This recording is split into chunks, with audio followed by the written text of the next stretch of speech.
జాలపల్లి గ్రామంలో 12x12 pyramid Balakrishna master ఆధ్వర్యంలో pyramid engineer Venkanna, Upendra, Khammam masters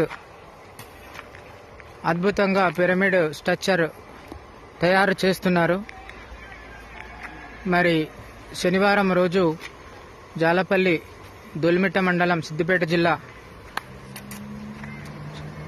దీనికి సంబంధించిన శంకుస్థాపన కార్యక్రమము జరుగుతుంది. కావున అందరూ ఆహ్వానితులే.